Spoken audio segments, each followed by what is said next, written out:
Ang programang ito ay rated SPG. Striktong patnubay at gabay ng magulang ang kailangan. Maaaring may masiselang tema, lengguwahe, karahasan, sexual, horror o droga na hindi angkop sa mga bata. Ma'am, may problema eh.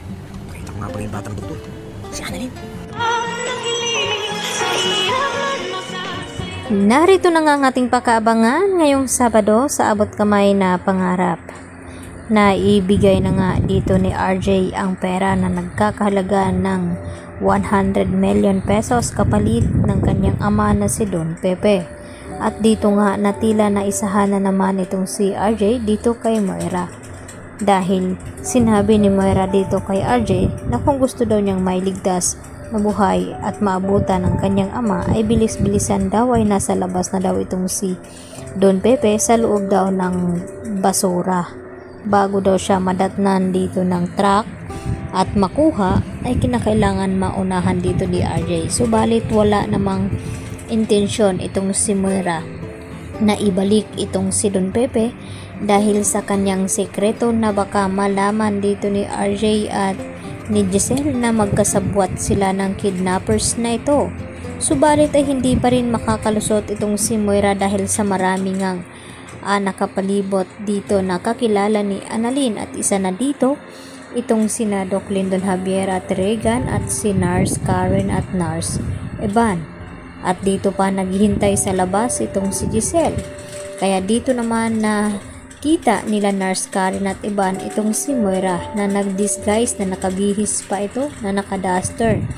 At gulat na gulat naman itong si Moira na nakita itong sila Nurse Karen at Evan. At dito nga sinabi ni Balahadja dahil nakasalubong nga ni Balahadja itong si Annalyn habang bitbit itong pera na inilagay nga dito ni RJ sa basurahan at kinuha nga ito ni Balahadja.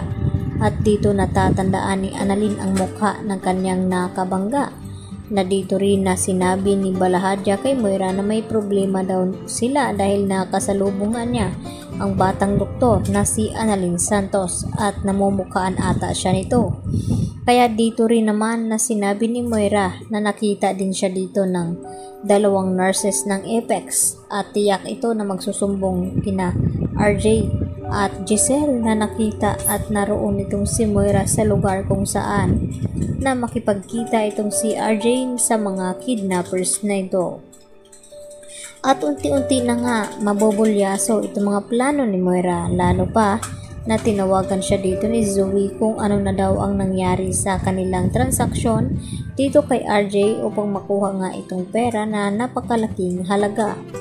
Samantala dito rin sina Lynette sa bangko kung saan ay pagkalabas dito ni Reneta ibinigay niya dito sa mga nang loob sa kanila at hindi naman tinanggap ang pera dahil nagbago na rin daw ang isip nito at gusto mangyari na gusto nilang makuha itong si Annalyn Santos dahil mas malaki daw ang kanilang makukuha at hindi inaasahan dito ni Lynette na makita nila itong si Patricia Minor at itong si Doc Katie at tinawag nga siya nito at nilapitan.